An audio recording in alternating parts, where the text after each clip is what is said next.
but it is what it is. I got to make a living. Okay. So my name's Ken Finnan, and my job is to get you past all the exams. And the number one question I get before I do my live, so I'm hoping to save some time and make it less chaotic, is what do I do? I'm taking the test tomorrow or 2 weeks or whatever it is. So let's, first of all, if you're taking it tomorrow, too late, you're fucked. Okay? No, I'm kidding around. Get some sleep. If you're taking it tomorrow, you should not be on my live. You should be getting sleep and you should be going over customer accounts. Literally any exam you take, literally any exam, you should probably read customer accounts. I have crash course videos you can watch, playlists you can watch. Go watch those and get some sleep. If you have a significant other, make sure they do the right thing or ask them to do the right thing. And you don't want to make them do anything, but you ask them. Just massage. That's all I'm talking about. Just keep it relaxed. No fighting, stuff like that. Now, if you're taking it beyond tomorrow, so if you're taking it tomorrow, what are you doing out here? Get off here, click and get out of here. If you're taking it beyond tomorrow, so let's say you're taking it in 2 days. Tomorrow is no testing. It's adding knowledge, reading customer accounts, going over videos, hopefully my crash course videos or others. Bottom line is you don't want to stress yourself out. You don't want to take a test. I'm not a fan of testing. Some people like it. I disagree with it because if you go bad, there's no upside. If it goes bad for you, you're screwed. So I say, don't take a test tomorrow. Take it easy. Around dinner time, you're done. I don't care if you're taking the test at 5 o'clock at night. At dinner time, you're done. Okay? Don't do anything. Again, the night before is always kind of go out to dinner. Don't go, pounding, going fireballs, but just literally go out to dinner, maybe talk to people who aren't involved in it, who don't care about the test, don't want to hear it. You want to do stuff that just relax you. If you have SDC or Notman, they have these little sheets that you can go through. Maybe the day before, make sure you go over it like hot sheets or key topic stuff or crunch time facts. Again, I have crash course playlists, a whole playlist on almost every test you can take. Now, let's say you're taking it more than 2 days out. So what you want to do is within the up to, but not including the last, I don't even know if that's right. The last 8 to 10 days is testing, okay? Before that, you're reading and quizzing and testing, all that. A lot of focus on reading, mostly focus on reading, watching videos, adding knowledge. But in the last 8 days, not including the day before, so whatever that is, so 10 days before, you're going to take tests every day. One test, not two. If it's a 63 of the SIE, maybe you can take two. But again, I don't think it works that well. Oh, I feel the heat on my back. I really just want to turn around and take a dive. The problem is when I go in there, there's a manatee warning. The boats have to go around me. I have to wear a flag saying manatee, don't hit me, stuff like that. Now, up to but not including the day before the test, you are to take one final a day. Now, remember something. When you do a final, review the whole thing, not just the wrong answers. And what you're going to do is you're going to kind of do a triage. There's really 3 or 4 choices. You look them over. If you got it right for the right reason, you're good. Move on. Make sure you read the answer why, okay?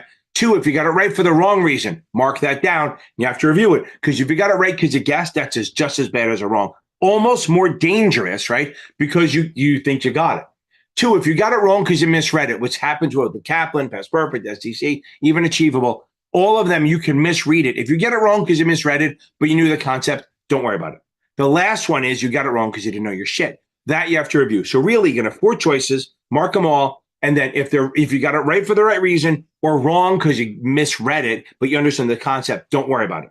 The ones you have to review are the ones you got right for the right reason, and then the ones you got for the wrong reason. The ones you got for the wrong reason. See, when I talk too fast, my brain is here, my mouth is here, and they're not in conjunction. And then ones you got right for the wrong reason, like guessing, and then you got to be honest with yourself. Don't be like, oh, I think I know it, or the ones you got wrong for the right reason. I guess the right reason to be wrong, you don't know it. If you're starting to memorize questions, buy another QBank. STCS 4 supplemental exams. If you want, buy Kaplan. But again, you don't want to add a new QBank in the last few days. You want to do it out so you can literally get used to the question because you don't want to switch it up the day before. Again, you need to go in there like a badass. You need to go into the test like I'm going to fucking own this shit and you're going to run it, okay? You got to go in there confident. You got to understand that if you go in there confident, if you go into this test as a confident badass, not cocky, confident, I know my shit, then when you see a hard question, you're going to go, oh, I can do this, okay? And you can work through it or even mark for review, shit like that. If you go in there where you're not sure and you're like, oh, I'm afraid, then every hard question is going to look to you like, see, I knew I should have waited. And that's a bad thing because you won't try it. I've seen that so many times where if you give someone positive confirmation of good work, they're willing to work a little bit harder on the question. If you're like, oh, I'm not ready, they go, oh, I knew I wasn't ready. They give up. We don't want give up. We want you to attack it like you know your shit. Okay. And that's literally it. You maybe want to watch some of my exam walkthrough videos, join my live, but not the night before. I don't want to see you the night before. I want to see you after you pass so we can play a song for you and blow it out your ass. Okay. Good. Okay. Everyone, go beat this thing. You got this. I believe in you. I 100% believe in you. And you need to say every morning, get up in the morning, brush your teeth with your offhand, even if you want to brush your teeth with your foot, and keep saying, I'm going to pass this. I'm going to pass this. Say it like 10 times with confidence. Not I need to pass it. Not I got to pass it. I'm going to pass it. That's your goal. Go beat this thing. We got it, baby. This is it. Today's the day. You've been studying your ass off. You got good night's sleep. You've been reading. You have your dump sheet done. You're going to walk in there like a fucking badass. You're going to get this, okay? This is the day. You've been working. This is what it all leads to. Today. This is it. You're going to go in there. You're going to read every fucking word. You're going to come out there like a champ. I know you're going to feel like you're failing the whole time, but you're not, because you're going to do this. You're going to nail this thing.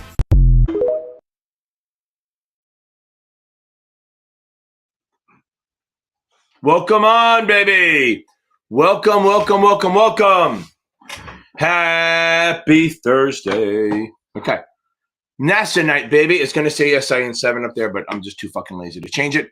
Tonight is NASAA night, 63-65, unless you have a win or unless you have something that overlaps with the 63, 65, or 66.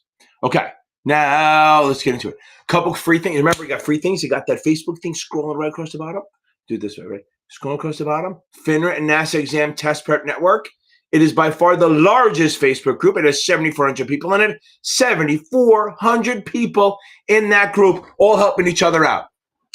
Absolutely helping each other out. It is such a community. I am on it, and I have other people on there. There's a couple tutors on there. There's like 30 or 40, if not more, people on there who've taken the exam and just want to give back because they're so happy that it's such a great grassroots community. Like I don't post it. I don't put it out there. I do it once in a while, but not like every day or something like that. And it grows, and it grows.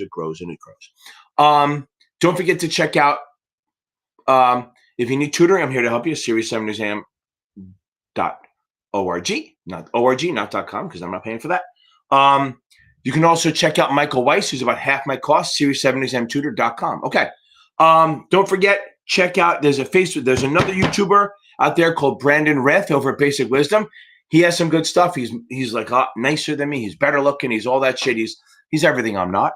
And I have a chicken parm sandwich waiting for me. So if you guys don't have any questions, I'm going to leave. Okay. No, I do have a chicken parm sandwich waiting for me, but I will wait for my love for you. I will hold off eating that until 9 o'clock my time. Or if you guys get out early, maybe it'll just be a little earlier. Okay. Now, okay. Jay, normally this is only for the SI. This is for the NASAA night, right? But really, if you're preparing, it's such an open-ended question, right? So here's the thing. Just read the fucking book. If you haven't read the book, make sure you read the book, okay?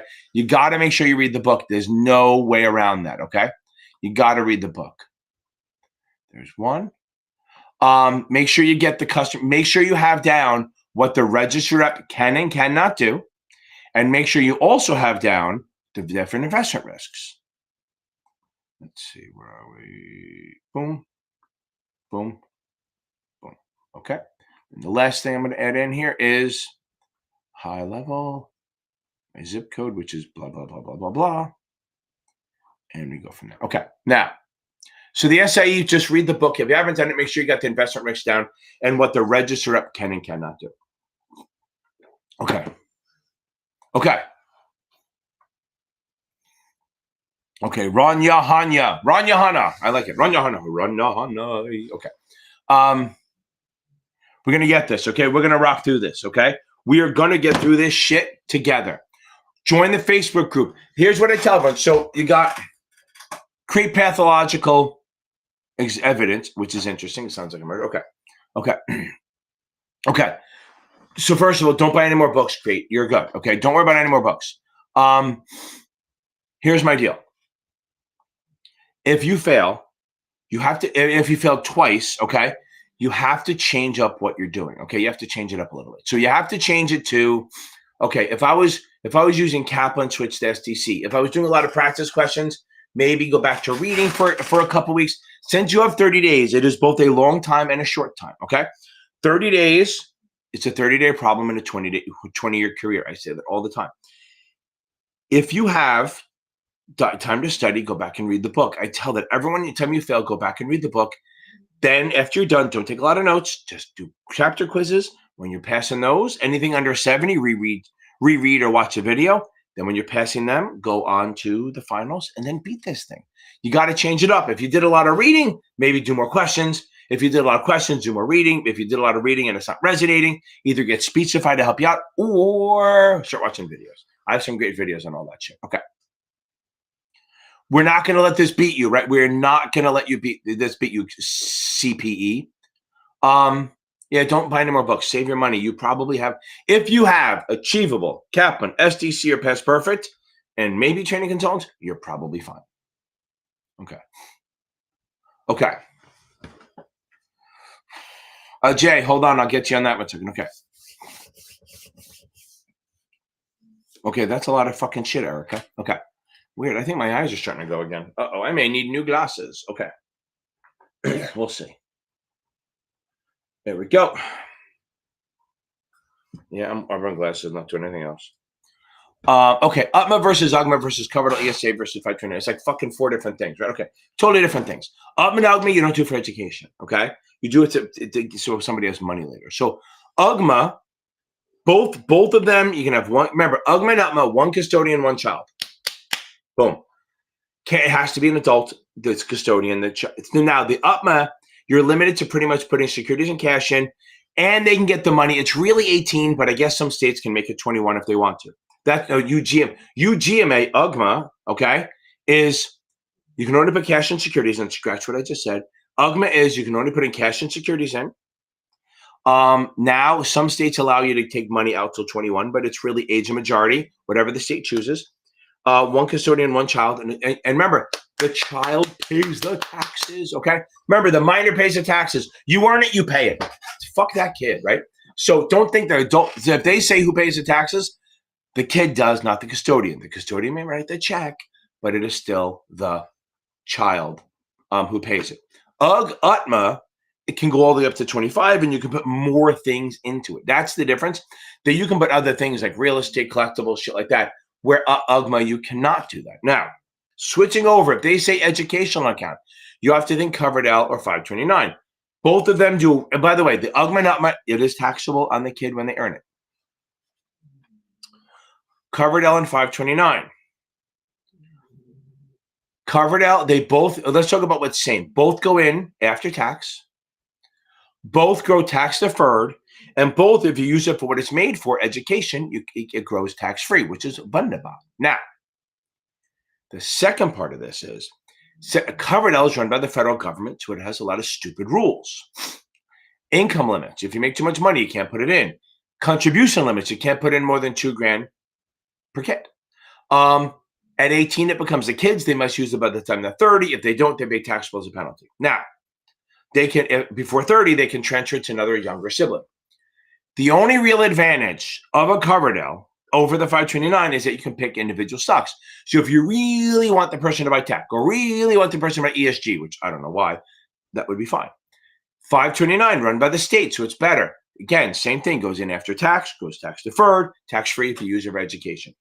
Now, covered L can be used on any level. All of it can be used on any primary, secondary, or college. Now, 529 is mostly for college, but you can use some of it for primary and secondary school. There are pretty much no income. There are no income limits. The contribution limits are ridiculously high. I think New York's like 380 grand. So it's not really a thing.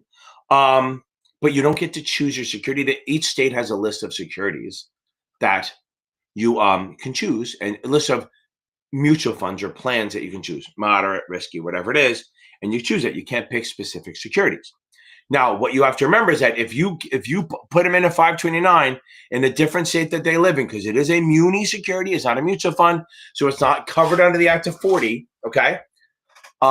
You put the money in after tax. If you buy one from a different state, you have to know the sponsor.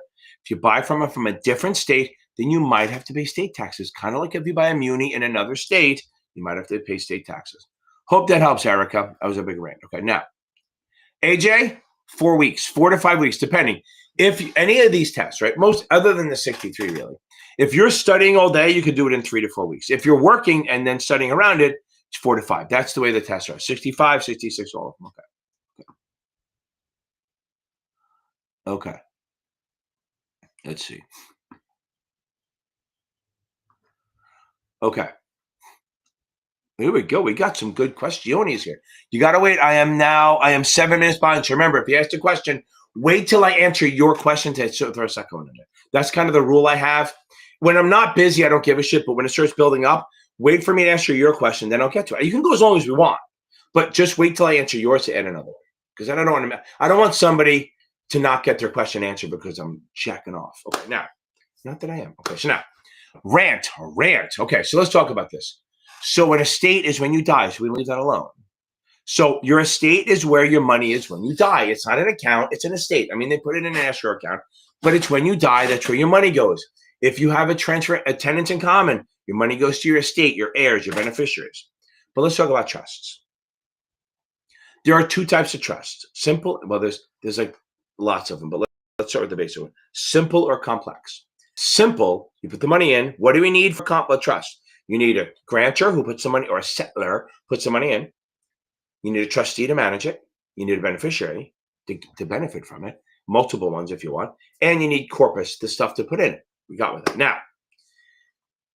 Now we have, the same person can be all 3. There's a girl named I'm supposed to fucking call, but she actually set her own up, which is awesome for her. Now, she set up one for herself when she was making a shitload of money at 23, and she set one up for herself.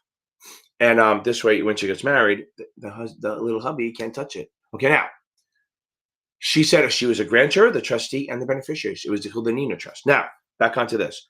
There are 2 types, simple and complex. Simple, any money that it earns has to be distributed in that year. I'm sure there are exceptions, but the point is a simple trust, all the money it earns has to be distributed every fucking year when it happens. And they pay tax on it, okay? It can't be a charitable trust. However, there is a complex trust. A complex trust, you can set up that it only pays under certain conditions. So you can put the money in and let it grow for 20 years. You say when they turn 30, when they get married, when they have a job. Like I know a guy who had set up a trust. Had 3 kids. He put a lot of money in there, like 10 million each, which is fucking nuts, right? And it was growing. But the only rule was that it was like a performance trust. They had a rule that once they turned 40, they get all the money. But as they grew up, if they graduated college, they got a certain amount of income. So say $10 million. If they graduated college, say they got a stipend of like $1,000 a month. Once they graduated college, they got 10 grand a month. Once they got a job, they could make it 15 a month. Okay. And it kept going up. And then as their income went up, they would get more money. So they wouldn't, the whole point he did this, and I think it kind of worked. They were a little pissed, but the better they were, the more successful they were, the more they got. So you can set that shit up any way you want. Like there's movies about this. The whole Brewster's Millions. He doesn't get his money unless he spends it all in 30 days. Or there's another one called The Bachelor or something that's where he has to get married by the time he's 30 or he doesn't get the money. Shit like that. So these are trusts. Okay. Now, complex trust, you can let it roll. You can let it ride and roll and let it grow as long as you want. You cannot take the money out. You can do charitable. You can set up it as a charitable trust.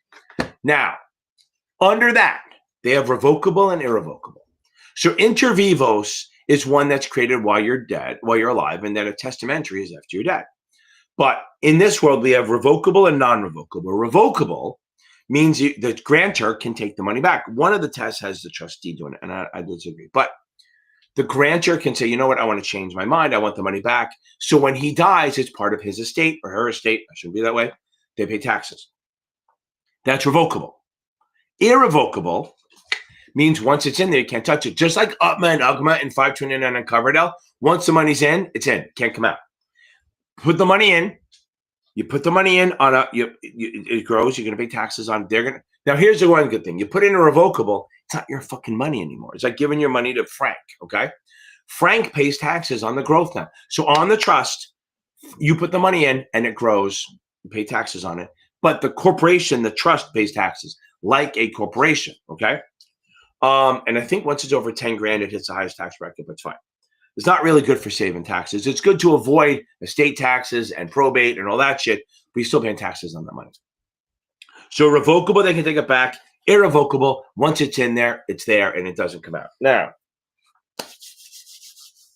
if you have multiple, the trustee's job is to manage it for the beneficiaries. If we have multiple beneficiaries, we have to manage it for all of them, not just the oldest, the whiniest, the youngest, the girl, the guy, whatever it is. And you can set up different types of trusts. Hope that helps. Okay. Look, you can go on forever on this shit. By the way, as an IAR or an agent or a registered rep or anything, if a client says to you, what trust should I say? Talk to a lawyer. It's not your job.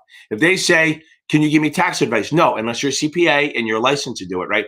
Well, you're allowed to do tax returns if you have the experience. But if you're just an IAR, don't give tax advice, don't give mortgage advice, don't give legal advice, don't give a trust advice. You can tell them what you know about it, but you cannot tell them which one to pick. Okay. Erica. Here we go. Okay, hold on. Let's go, baby. Okay. Rihanna. Okay. First of all, what do I say to people when you're taking the test tomorrow? Get the fuck off my life. Okay. I don't know how to better explain it, but I'm going to try. So exempt. Okay. An exempt security is a security that is always exempt. A bank, a federal government, a muni, stock exchange. Those securities will never, ever, mutual fund, will never, ever, ever, commercial paper under 270, ever, ever, ever, ever register on the state level. They are full on exempt. An exempt transaction is not one of those securities. Normally would have to register, but because of the way you're doing it, unsolicited, selling to institutions, a private placement, that's the 10 or less retail, an executor for a dead person or a bankruptcy or something like that. Those are like one-offs, meaning that it's normally the shares, securities would normally have to register, but because of the situation we're in, they will let them not register that one time. So I explain it this way, and I don't know if it works. My friend owns a nightclub. I will never, ever have to fucking pay to get in or wait in line. I'm an exempt security. I'm always getting in there for free, always getting in there. They will never question me unless he sells it. Okay, that's that. That's an exempt security, always going to be exempt. However, let's say my buddy doesn't know let's say I have another friend who doesn't know my friend, but I gave him a bunch of coupons. I said, listen, here's some free coupons to get in. Here's 20 coupons that you can get in for free and no wait in line. He can use them, but each time they have to use it. And eventually they run out because he's not. Remember, if I die, share this. An exempt transaction, again, it's a one-off. Like each time is one. Exempt security is always exempt. An exempt transaction is like one time. So I got it. I got a coupon. I hand it to the bouncer and I get in. Well, my friend gets in. Then if the next night he wants to get in, they stop him. They go, oh, here's a coupon. You get in. So he doesn't get a free ride. I get a free ride because I know I'm exempt. The other person doesn't know the person. They don't have the connections, whatever it is. They have to get a coupon every time to come in. That's like an exempt transaction. It's like a one-time situation. You can do it multiple times, like unsolicited and selling to institutions, but those things have to be in place. Like that person has to have the coupon or they're not getting it. Try and not to die. Okay. Okay. Let's talk about this. Okay. Anyway, okay. Rihanna, just take it easy. Watch my Quick and Dirty. Get some sleep. Take your time. Read every word. I promise we're going to be fine. Get some sleep. It's more important than anything else. Okay. Okay. I got some good questions. I like this. Okay. I'm up to the questions that came in at 8:10. So I'm 16 minutes behind because I'm ranting forever. Okay. This time goes fast. It's like 8:30. It's already half an hour in. Now, let's talk about future value. Future value is like a bond. Let's say we have a zero coupon bond that matures in 3 years. 3 years at $1,000. The question is, that's my future value. How much should it be worth now? How do we do that? We use discounted cash flow when we discount the future values. So let's say it's 3. So I go, how much should I spend on the bond right now? That would be the present value, but I don't know it yet. So I have to figure it out. I use discounted cash flow. My grandkids, I think, got me sick, or it was when, I don't know, who knows. I went into the city. It was in the city 2 days today. This week, 2 days today. That doesn't even make sense this week. And if the voice goes, baby. Now, my future value is 1,000. I'm going to discount it back. Let's say it's 5%. Say the internal rate of return is 5%. So I'm going to reduce it by 5%. I'm going to take $1,000 divided by 1.05 and get like 950 something. Okay, 53 maybe. Then I'm going to do 950 divided by 1.05 again, 1.05. And that's going to give me like 901. Then I'm going to do it again, 901 divided by 1.05. That's going to be like 860. So that is my present value. I'm taking the future value, discounting them back to get today's value, okay? I'm discounting them back to get present value. That's my present value. That's where the stock should be fucking trading. And that rate of return, where future value and present value are the same, is the internal rate of return. Now, let's say 860 is my present value. If the stock is trading below that, that's a good thing. That's a discount. That's positive NPV. If it's trading 850, it's 10 points of positive NPV. They're not going to do that. If the stock is trading above the present value, that's a negative NPV. Don't you hate when you cough so much you get a headache? That's worse. So if the stock is trading above the present value, that's a negative NPV, and I should not invest. Like, think of it this way. It's not exactly, but let's work with it.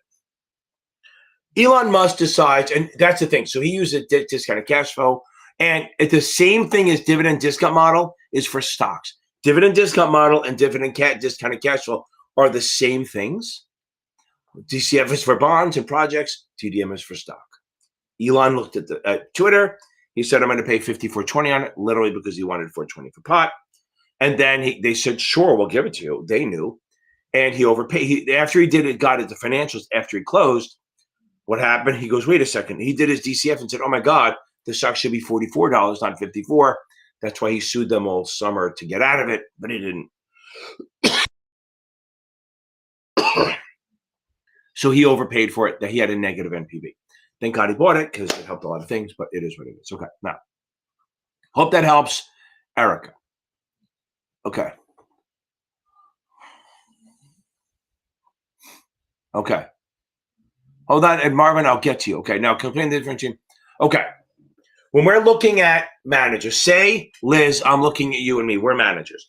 I have customers that will ride or fucking die with me. Whatever I get, they will not get out. They will not go in and out. They will just stay in and ride. You have customers who are skittish. Every time it goes down, they pull out. Don't pull out. It doesn't work. Down it goes out. Up, they stay in. They go in. So they get in at the wrong times. So now the problem is you may be a better manager than me, but how do we compare each other? So if we use dollar weighted, they're going to take into account that your people go in and out all the time and mine don't, and that's going to impact the return. So that's not good. Dollar weighted includes the money flows in and out. So that's not good for comparing managers. It's good to see what you have, like what your return is because you're customers, but it's not good to compare. Time weighted, it flattens that out. It ignores the fact that yours go in and out at the bad time and mine go in, ride and die. So that'll flatten it out. That's the better way to compare managers, because you're going to look at our actual investments versus how skittish your fucking customers are. So time weighted is better to compare because it ignores the people going in and out. And dollar weighted is better for one person's return because it does talk about the money going in and out. Hope that helps, Liz. Lizzo, baby. Okay, so now. I know it's fucking Kaplan has so much stuff. You got to maybe just go back. I don't know what's in the early side of Kaplan. Is that the Sivan stuff? I don't know. I forgot. Like most of the books I do the regs first and then the other stuff after, which I like. I like that. When the regs get that out of the way. But you got to go back and watch videos. The only way I can say, since you don't have time to read it, is go back and watch my videos or someone else's videos. It doesn't matter. Whatever videos resonate with you, just go back and maybe go back and just spend a day instead of taking tests. Watch the videos on the older stuff. That's your best bet. Now look, I can do a fucking Coke. Okay. That's my advice to you. Okay. Rands, I'll get to you in a second. Okay. George, gear grinder, don't worry about it. Don't obsess. A lot of people fail. Look, here's the thing. A lot of people come on here. Not a lot of people come. Oh my God.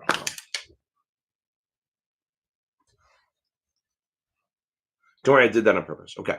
Now, because my nose is goddamn, I want, so do you ever get your nose is itchy up here and stuff, and you just like, I want to rip my nose off. Okay. Now, make sure you do everything right. Read the book, do the quizzes, don't rush it. A lot of people are forced to take it quick. Remember that, Kier. A lot of people have to take it too soon, or they did well on the 7 and they get cocky. Like a lot of people who come to me after they kill the essay and they go, oh, I failed the 7 twice because I got too cocky and then I didn't take it seriously. So treat it like treat it like it stole your fucking lunch money and just beat the crap out of it. Okay. Just read, focus on reading, then do quizzes, then the finals. And anytime you get low, as I tell everyone now, when you're doing this, when you review your exam, have the books next to you on a PDF if you can. And anything you get wrong, don't just read the explanation. Go Control F and starfish. Go Control F it and find it in the book. That's your best way. Don't have the paper book because then it's hard to do that, right? You can do that on your screen. Get a second screen, whatever it is. Okay. You're going to be fine. Just keep working on it, and be confident. Be a badass, okay? Okay.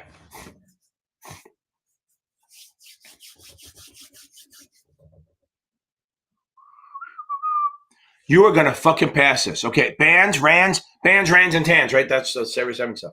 Yes, we're going to nail this thing. You're going to fucking rock this tomorrow. You're going to get off my fucking live, get some sleep, watch my crash course. Not just a quick and dirty, the whole crash course. It's 10 fucking videos. People think, oh, yeah, watch your video. No, there's 9 of them that are high target shit. Okay. Just remember everything's T+1.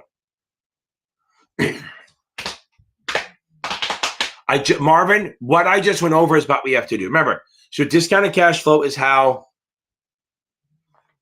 they discount future value to find present value. Dividend discount model is how they discount future cash flow and dividends to get present value. Dividend growth model assumes that the dividend's growing over time. Okay, CAPM is all about risk and reward. I'm trying to predict my return based on my risk, okay? And that's pretty much the beta formula, 1.2. Like say you have a beta of 1.5 and the market goes up 10% and the risk-free rate of return is 3. So you're going to do, make it 2. The risk-free rate of return is 2. Risk-free rate of return is 2. You're going to do 10 minus the risk-free rate to get you 8. You're going to multiply 8 times 1.5. That's going to give you 12. And then you add the risk-free rate back in and it gives you 14. And that's your expected return. Now, if you do 17, if you're expected to do 14 and you do 17, you did 3 points better. That is alpha. If your expected return is 14 and you do 12, that is 2 points of negative alpha. Good. Okay.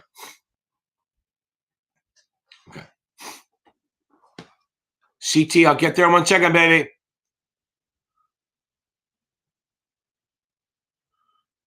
Yeah. No. Although I do want you to take 3 in a row, right? So if you're passing Kaplan and STC, go over the STC number 10 is fucking hard. It's harder than the exam. It's legitimately harder. Go over it. If a lot of this stuff is stupid mistakes, then don't move it. If a lot of it's like, oh my God, I didn't know all of it, then maybe postpone it. But let's talk Friday night, right? Let's take another one tomorrow, undistracted, take like number 2 or 3 or 1, whatever it is. Don't do 11 and 12. They're hard. Do that. Maybe take the green light. That's a hard one too. But see how you do on that. If you get anywhere close to 72 on that, go for the test. Okay. No, but although if you take 1 or 2, you better pass. If you fail STC 1, 2, or 3, move the test. But other than that, you're fine. Okay. I love it, CT. I'm currently doing clerical work for a firm and will start working for another as an AIR. And I love that. Okay. I love that you're fucking transparent with this shit. Well, you got the 65. Do you have the 63 already? If you do, then you're in good shape. But we have to celebrate this shit.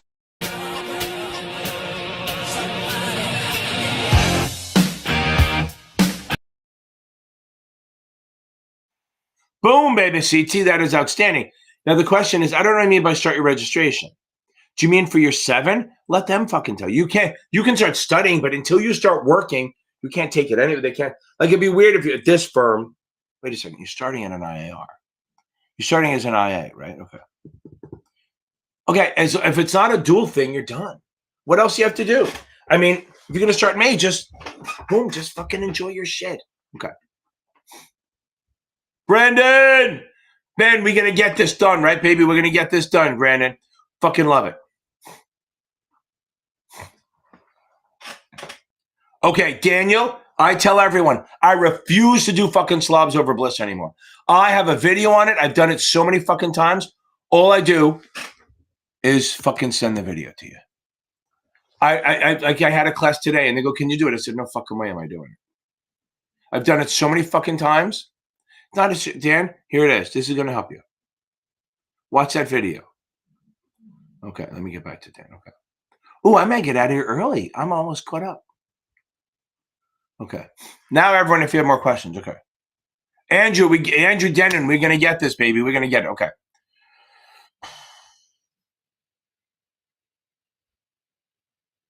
I did just do the exempt transaction, exempt securities. Okay. Okay. Here's the best part. This is the best part. They don't fucking affect them. Okay. So exempt security. Remember this line. Whether a security is exempt or not has nothing to do with you. I'll say that again for the people in the back. Exempt securities have nothing to do with whether you register or not. They have nothing to do with it. Okay?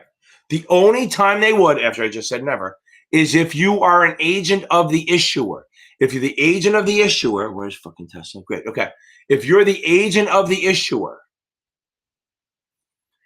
and then you sell it your own exempt security or do your own securities in an exempt transaction, as long as you're going to get paid, you won't have to register.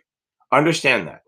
If you are working as an exempt, if you work for remember, you're not working for a broker-dealer, not working for a broker-dealer, working for an issuer. You are working for an issuer, and you have an exempt security or an exempt transaction. You're doing that. You don't have to register. The rest of the shit, your registration matters about you, not the security. Get that in your fucking head. That's the hardest thing to get people to remember. Now, again, they don't affect it at all. Now, if you want to sell a security in a state,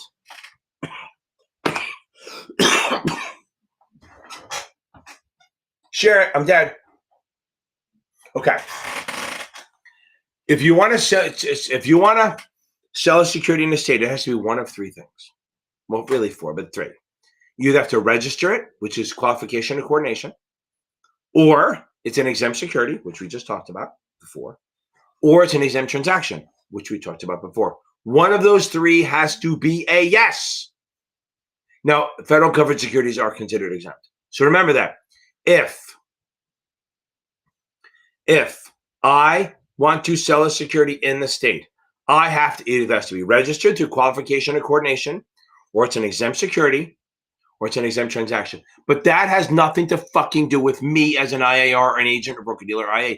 Nothing. The exempt security means the security doesn't have to register, but the agent does.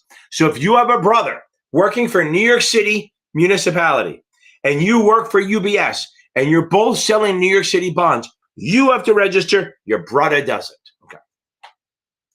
I am fucking pumped too, Andrew. We're going to get this. Okay.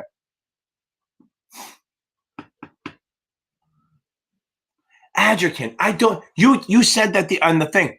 I don't know what that means, but I love it. Okay. Now, unless you're referring to the fact that I'm Darth Vader and it's Anakin, but I don't know. Okay. So now, okay. Don't worry about. And then I don't know what exam it is. Okay. Hold on. Okay. Oh yeah. Pass for the 66. Do not search for. I literally have a video called Formulas. Let me see if I can find it. Yeah, here we go. Okay. Dun, dun, dun. So we're going to talk about it, but here's the video on the formulas to know versus the formulas to do. Okay.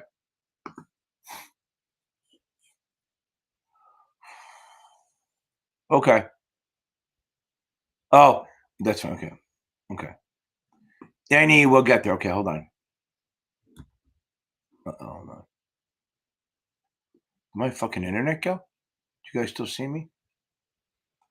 Okay, I'm assuming I'm still here. Let's see. Let's see if I'm still here. Because it says my internet just went. Oh, yeah, we're back. Okay. Well, you almost got lucky. You got to get rid of me. Okay, here we go. So don't sweat the formulas, baby. Okay, do not sweat the formulas too much on this test. It is not that big a deal. Now, understand the formulas you need to know. I have the video there. You can literally blow off all the math and get a 98. Okay, swear to God. Okay, I am math fucking challenged, but like literally, if you go 13 minus 8, I'm like 8. I have or 5. I got to count. I know it's 8, but I just have to think about it all the time. Now, current yield, got to know. For the 66, yeah, the past perfect math is going to fucking drive you nuts. Current yield, you got to know. Stock split, you should know. Maybe. Convertible, maybe. That's all Series 7 stuff. Total return, got to know. Maybe a tips question. Not the fucking complicated shit Kaplan and all them do, where it's 9 fucking months. It's like 2. Maybe they do a year. Maybe they do 2. And for the most part, they just ask you, what the new number is. Okay. You might have to calculate present value, future value, but very simple. If they give you present value and a rate of return, say it's a return of 5, and I did this, it's my time value money video. If you get present value of 800 and they go, you return 5%, you do 800 times 1.05 and then do it again, the new number times 1.05, and then do it again. There's some third thing. I know that you can cube it. I have no idea how to fucking do it. Okay. I don't. Okay. So like if you do, it's really supposed to be, it's going to be 800 times 1.05 parentheses cubed. I don't know what the fuck that means. I have no fucking idea. I probably used to know how to do it in 12th grade or 11th grade or 10th grade. I have no idea how to do it now, and I will never have to use it in my life. I'm sticking with that. When I say that on Twitter, that the math I learned in high school, I've never used again, they go, well, what? Nope, never used it. And I worked in fucking finance for 30 years, and I never fucking use algebra. Okay. That's what computers are for. Now, if you got to find present value, you do the opposite. You take the future value, divide by 1.05, and then again, and then again. And then you find your present value. That's the fucking shit. Okay. Don't worry about formulas too much. You literally can blow them off. You might have to do a break even on an option. But if you have the 7, you should be fine. Don't worry about it, Bobby Parks. Don't worry about it. Okay. I got to know what adjecant means. Okay. Dylan! Motherfucker, Dylan. That is outstanding. Outstanding.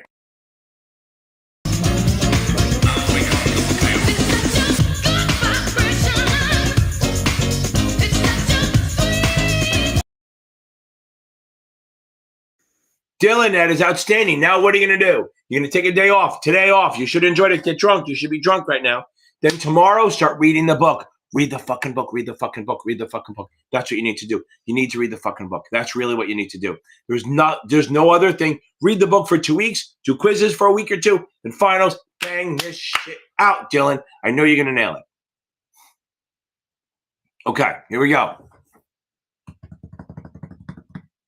Okay, Samantha, don't sweat the corporate bond shit too much. Seriously. Do not, if you do, I have find my Mathapalooza video. If you can do current yield, accretion, and I have videos on this, the bond math videos. Current yield, convertibles, basic convertibles. Remember, basic convertibles, not hard shit, okay? Now, current yield, I said that 4 fucking times. Convertibles, accretion and amortization. I say don't even worry about the accrued interest.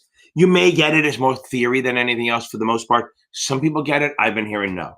Like one person last 2 years said they had a math problem on it, but other than knowing the difference. And the yield to maturity stuff, you don't have to do, just know the fucking triangle, right? So you know that in a discount bond, it's coupon, current, yield to maturity, yield to call. And on a premium, it's coupon, current, yield to maturity, yield to call. Other than that, don't sweat the math too much. It's not going to kill you. Be confident. Be a fucking bad bitch, Sam. I need everyone on here to say, I'm going to pass this exam. Everyone on here, first hit like. Right there, just hit it. Just fucking hit the like. And you're subscribed, I assume, because you're asking questions. Then I want you to say like, and then say, I'm going to pass it. Not I need to pass. I say I'm going to pass. Not I want to pass. I'm going to pass that bad bitch. Okay. I like SDC. I like Kaplan. Okay. 6 point, and you're fine. If you're a bunch of different vendors, you're fine.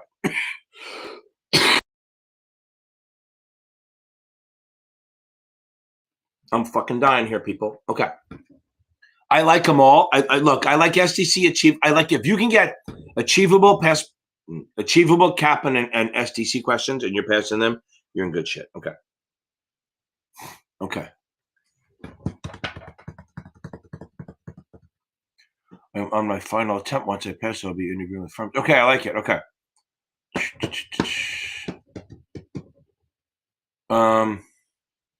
800, 880. I don't know what that is, but okay. Yeah, maybe you mean Kaplan cubic. Okay. SDC Kaplan, Securities Institute of America. Their questions are hard. They're really fucking hard. I promise you, they are hard. Okay. I know the guy. I'm friends with him. I don't love their book, but their questions are solid. I mean, they're hard. They're really his green light exam is almost impossible to pass. Yeah, don't use Kaplan for the calculations. Okay. So again, I don't know what calculations you do. Okay. Oh, got it. I got it because that's fine. We're going to get through. You're going to get through this and nail this. I promise. That's right. Okay. Okay. Complete loss of immunity. I mean, really, it's, sorry. There's one more calculation for the 7. Oh, no, for the 66, you don't do. For the 7, you have to do tax equivalent yield. Don't sweat the math on this shit. The vendors really go crazy on the math. They really do. They go heavy, deep dive into the math, and it's not that bad. Yeah, you'll get math questions, but it's not a math fucking test. Okay. Find my bond math videos. The only muni bond thing is that's specific to muni bond, maybe is accretion amortization or the tax equivalent yield, which is again fine. Remember, so if you're comparing munis to corporates, right? Do 100 minus a tax bracket. So they're going to give you a tax bracket. Do 100 minus that. If they take tax exempt, that means muni. Divide the muni return by that 100 minus a tax bracket, the complement. Or it's called nominal, it's marginal minus 100 minus marginal, right? But if it's a corporate, you multiply. Remember, multiply the corporate, divide the muni. Multiply the corporate, divide the muni. That's the way it goes. Okay. I never know about fucking Thursdays. Either it's a fucking killer one, I get 11 people, or I get 50. Okay. That's okay, man. Don't sweat this. You're gonna nail this. Okay. Okay. Agent is executions. They register FINRA and state. Remember, they're not held to a higher standard. So remember, agents find my I have a quick and easy box that handles that, right? Okay. Now,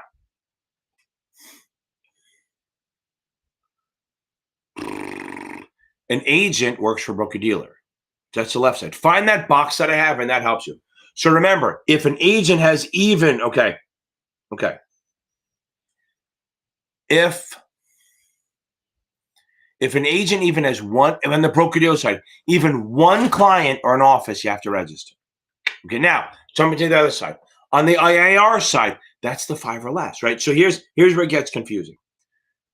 On an IAR, the IAR is an individual. Agent is an individual. Agent, one client got to register, one office got to register. On the IAR side, it fucking depends.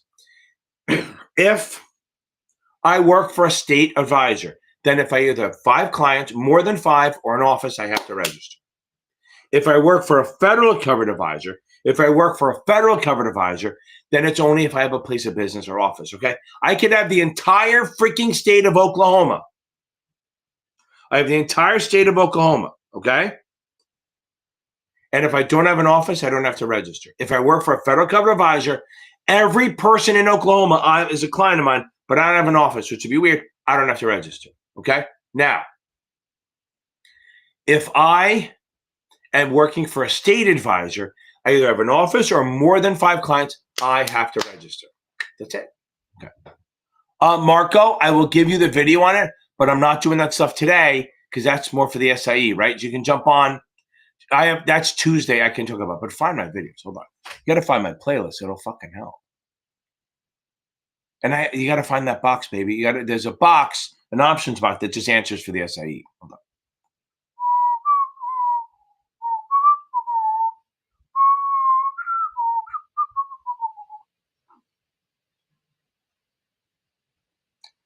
Max Kukar, where are we? There's a crash course. Where's my options basic playlist? So in the bottom. Oh, I'm just an idiot. I have way too many playlists.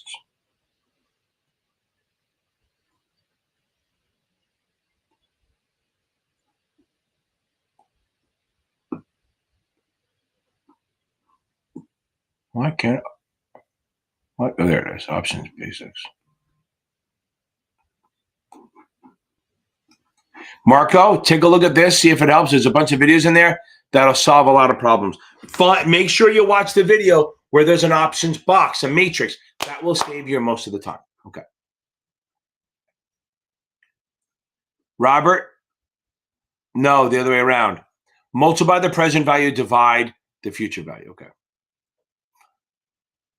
Oh, Chandler, I know it's a pain in the ass. So let me catch up on that.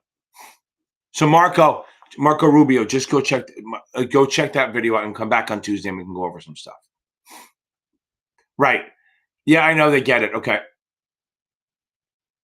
Yeah, listen, by the way, some of these firms, okay? Some of these firms, if you pass the 66, like Morgan Stanley, if they let you go because you failed it, once you pass it, they'll usually, not usually, but enough times, they hire you back. Okay.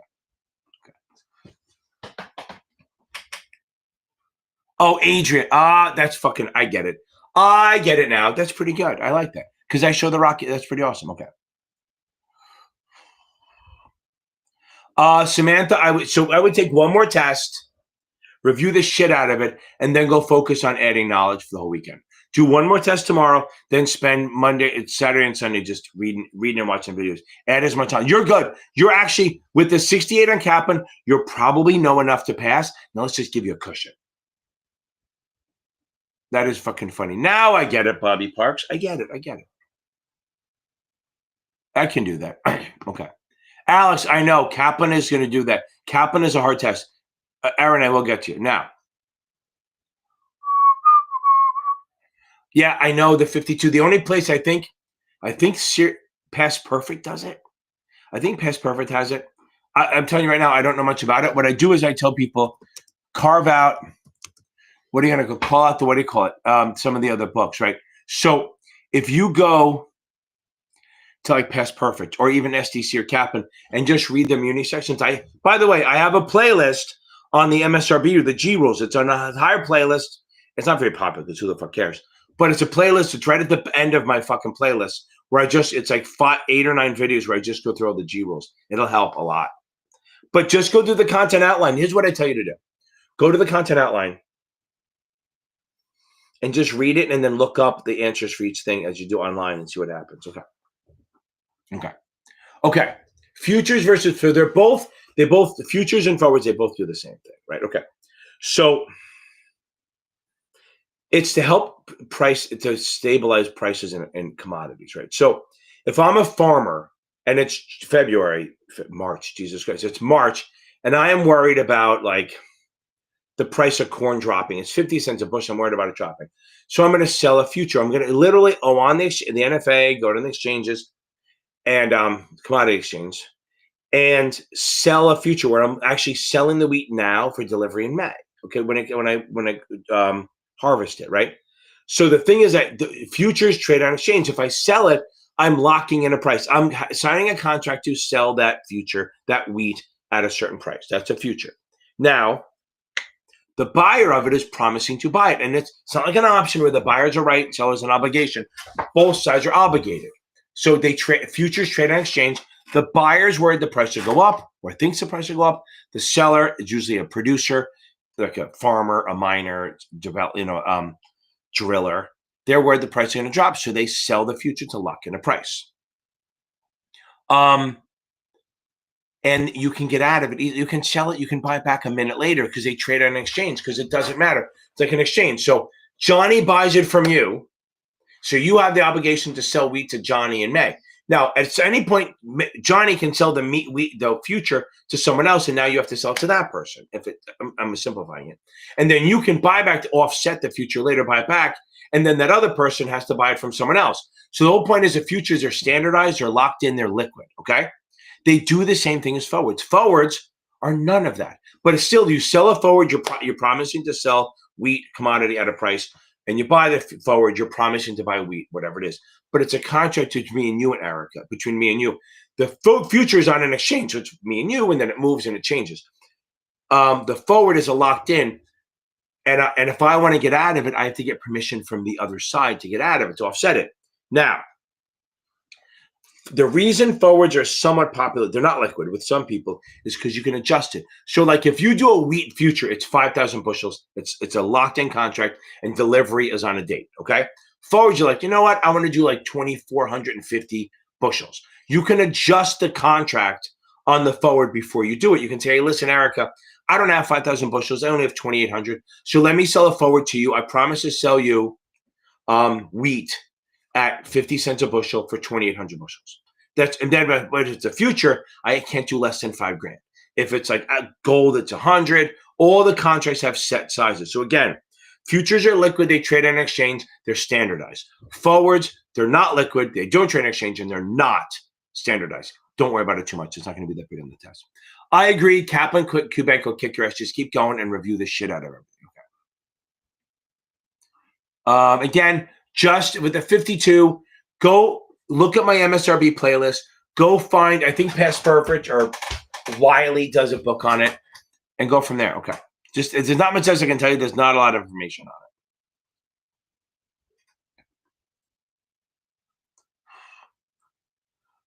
it. We're gonna kill Jacob. We're gonna kill the 66, right? Okay.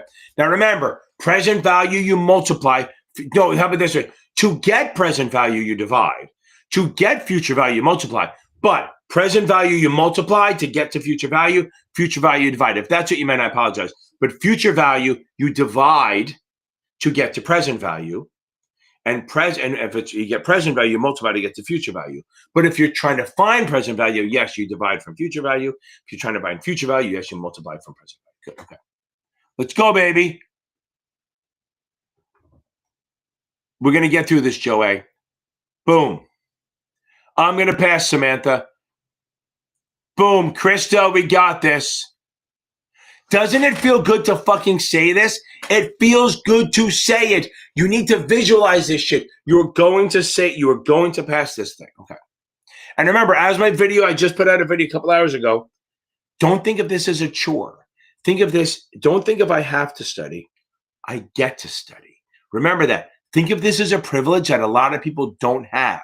So think, and not even a guilty thing. Literally feel honored that you have the privilege or the right to study for this thing. Lots of people can't. They don't get the choice. Ooh, Bitcoin's going to be buy soon. Okay.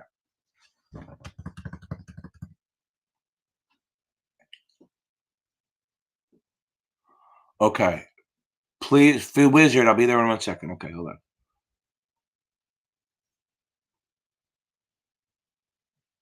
Yeah, have you read all the books? No, remember something. The people who write the questions are not the people who write the books for Kaplan. So a lot of vendors do that. No, so mutual funds, they do an IPO every day. That's the thing. A mutual fund is an IPO every day. That's the thing. So mutual funds are not, they are mutual. I guess it's every day. So all day long, when you buy a mutual fund, you're buying it at NAV plus a POP. They're creating shares just for you. So when you buy it at the end of the day, when you get priced at the end of the day, you're getting an IPO. That's why you can't buy a margin. That's why you get a prospectus. And in ETF and closed-end funds, once you buy them, they're there. They're not doing new IPOs. It's one IPO. They raise the money, and then you buy it on the market. So closed-end funds and ETFs, IPO once and trade on the market. There are exceptions to that, but let's leave it at that. And mutual funds, they IPO every day. You're buying it from the fund or the sponsor every day, and you're getting a prospectus. Okay. Oh, baby, I got it. I love it, Nicholas. Let's go, baby. Funky tech.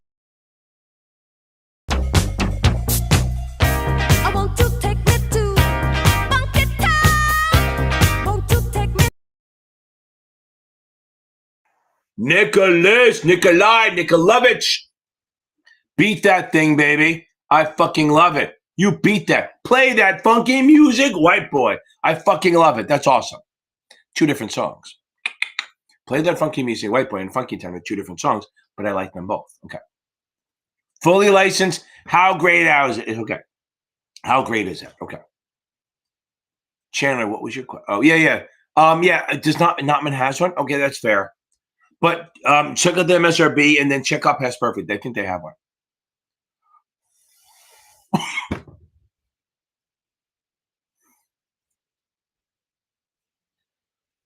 Here we go. We're going to birth here where you're gone. Don't answer that fucking thing. There we go. So how about that? So you got on my Facebook just to do that stupid shit. That's fucking great. You guys may be able to see it, but I'm not sharing it. Okay. Yeah, I agree. STC is for the SA and 7. And you can do it for this 86. But as I tell everyone, I'm not a fan of getting Kaplan the book because so I say get Achievable or STC book and then buy Kaplan QBank as a supplement. It is the way to go. Okay. Great. Kazmir Johnson, you're going to kill this test. Samuel L. Johnson. We're going to get this, baby. We are going to not look, Samuel. You need to say on here, and Kazmir, you got to say on here that you're going to pass. Not feeling confident you're going to pass. Do I need to delete this? I think. Let's see. No.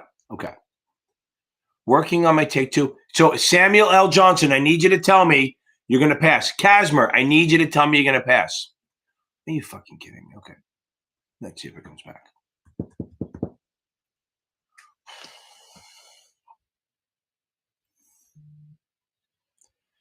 I think you're good. George, you're Grinder. You're fine. Don't worry. Don't obsess on this. Okay. Don't obsess at all. What did I even do, Wizard? What did I tell you? I don't remember what I said. I have to tell me I never remember what I said. Okay. Okay. Got it. Okay. Now I know what I said. Okay. Daniel, I appreciate it. Boom. I love it. Yeah, the Robert Walker book is solid, but go get the Kaplan QBank to go with it. Okay, hold on. Okay, crossover refunding for the exams. It's almost the same thing. Hold on. Let me see something because I always think of it as I want to make sure I'm not giving you bad information because there's a slight difference.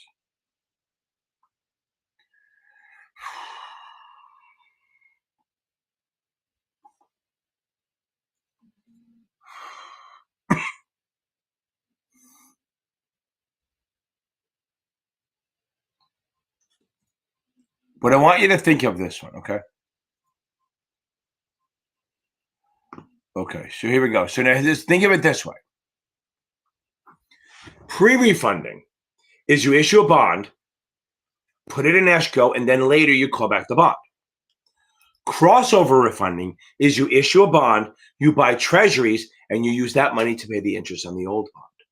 Either way, they're safe. You have to buy treasuries. So again, escrow to maturity or pre-refunding, advance refunding is you put the money aside, you issue a bond at a lower rate, you put the money in an escrow account, and you just let it grow. That's a pre-refunding event. And then later in like 2 years, 90 days, whatever, more than 90 days, you call off the bond when you can. Crossover refunding is similar, but we issue a bond at a lower rate, then we buy treasuries that might have a higher rate for that. And then they use the interest from that to pay the interest on the old bond. And that's a little bit like defeasing, but it's getting it off your books. But again, it's pre-refunding and crossover refunding are very, very similar. Okay. ETN versus ETF. Okay. I do these a lot. Okay, Lynn. Both of them track an index. We know that. Okay. ETF actually is like a little mini closed-end fund. They own the securities in the fund, right? So an ETF is like this. Okay, here we go. Look, we got this, baby, right? We got this. Okay. That's my logo, baby. Okay, so now an ETF holds the securities in the fund and it trades on exchange. It'll go up and down based on the securities. Okay. It's an equity security. They own the shares. An ETN does not. It's like this. You lend me $1,000, Lynn. I'm going to pay you back in 30 years. But I'm not going to pay you anything till then. But what I'm going to do is I'm going to say whatever the index I'm tracking is up or down, during those 30 years, I'm going to pay you your $1,000 back plus that amount. Now, the thing is, it trades on an exchange. So both of these trade on exchange, so it'll move up and down with the index, because everyone knows that the interest on the ETN is based on the index. So it's going to stay with it, because why would it go different than that? Couple of things. ETF. So if I issued an ETN and an ETF, the ETF, I own the securities. So if I go bankrupt, they just sell the securities and pay you.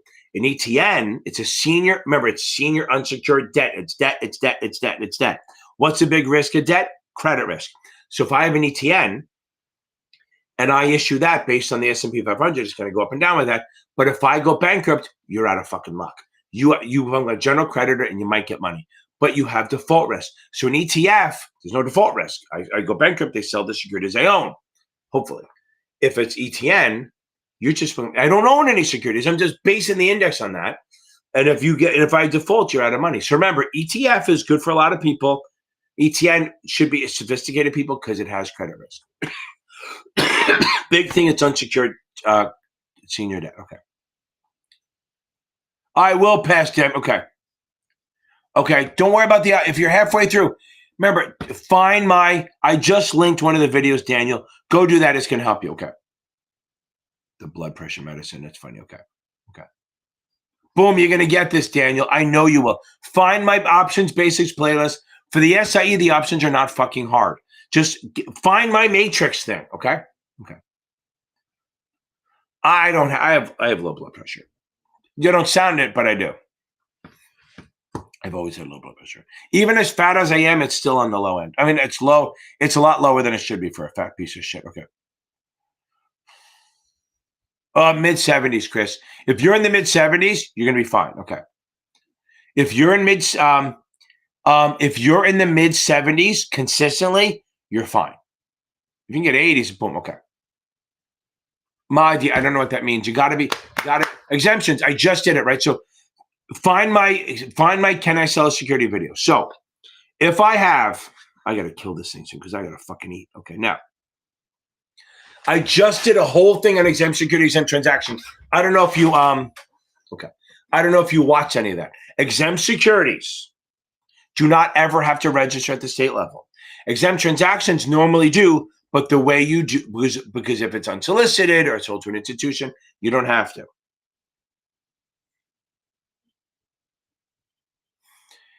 If you are an agent or a broker-dealer and you have no office, you don't have any retail, you don't have to register. If you're an IAR and you're a federal covered advisor, you don't have to register on the state level. If you're a state advisor, if you have no office and 5 or less clients, you don't have to register.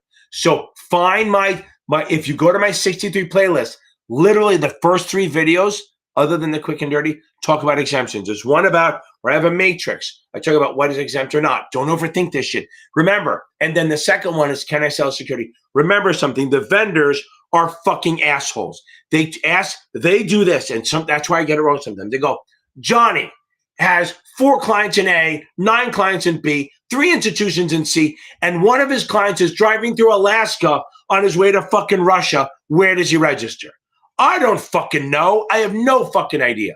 The exam is going to be like, they might do 2. John has 4 clients there and no clients there. Does he register? That's the problem with the vendors. They ask questions that are just asking, as far as the registrations go, they go way harder. And then they do like this. They go, he has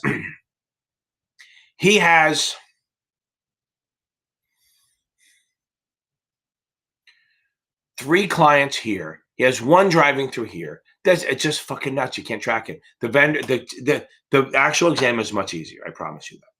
Much more straightforward. Okay. Hold on, Cooper. Let me get you. Okay.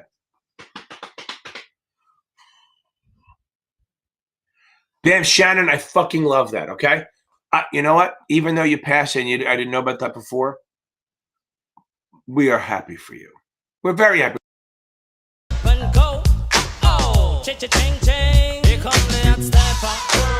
I'm the lyrical gangster. Excuse me, Mr. Officer. Boom, baby, Shannon. I love it. 53. Let me tell you something, guys. Whenever you guys are tired and drawn out and just go, I can't do this when I'm too old. No fucking way. 1, I'm 57, I think. Although I don't count COVID year, so I'm 56. I got an 83-year-old to pass the 66.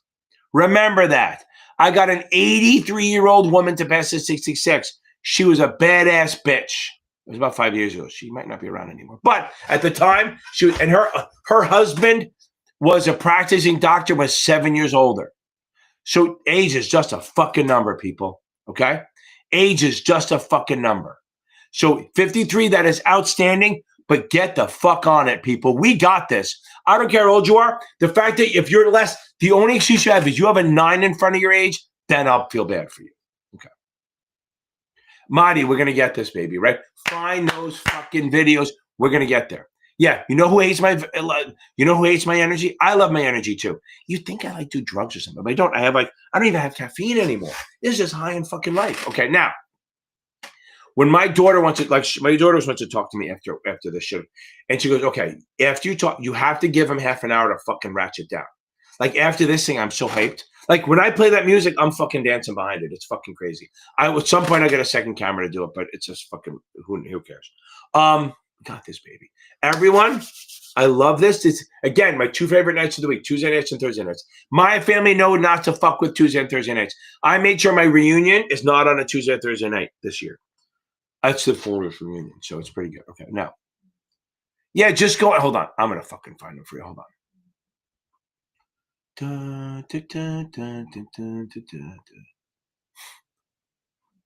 57, 24. Hut. I'm gonna find this shit for you. Where's my 63 playlist? Here we go. Okay. Marty, I'm putting it in here. This is the playlist. I think the first 4 videos work. Okay. There's a playlist for the 63. Let me see something. Hold on.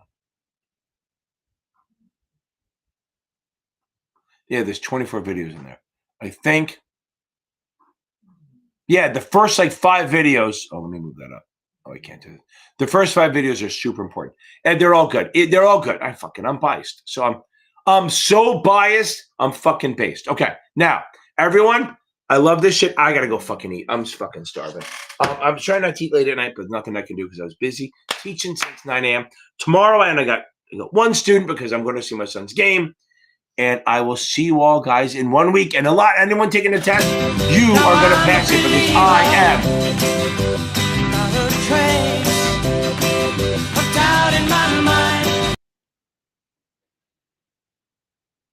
Boom, baby. I love it. We're going to get through this. We're going to get this. Okay.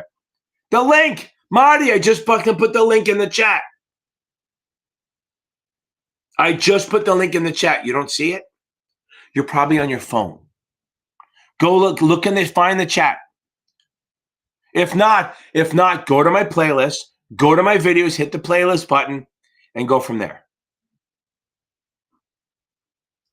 And guys, if you're struggling, go join the Facebook group. It is the most supportive. Like, I'm literally a dick. And these are the nicest goddamn people I've ever seen in my life. There are people on there for 5 years now, 4 years now, that are giving back and helping people out. It's amazing. Like, that's what I love, that I don't have to do it. There are other places where the only one who answers questions is the teacher, the tutor, not mine. It's a goddamn community of people that are so fucking supportive. Boom, okay. Kyle, I'm not the man. You're the man. I got to go fucking eat. Okay, boom, let's go. I got to get out of here. I'm going to play a little, get my shit unmonetized. Yo, have a good night. Have a great weekend. And stay classy, San Diego. Looking for a man in finance, trust fund, 6'5", blue eyes, finance, trust fund, 6'5". I'm looking for a man in finance, trust fund, 6'5", blue eyes, finance, trust fund, 6'5".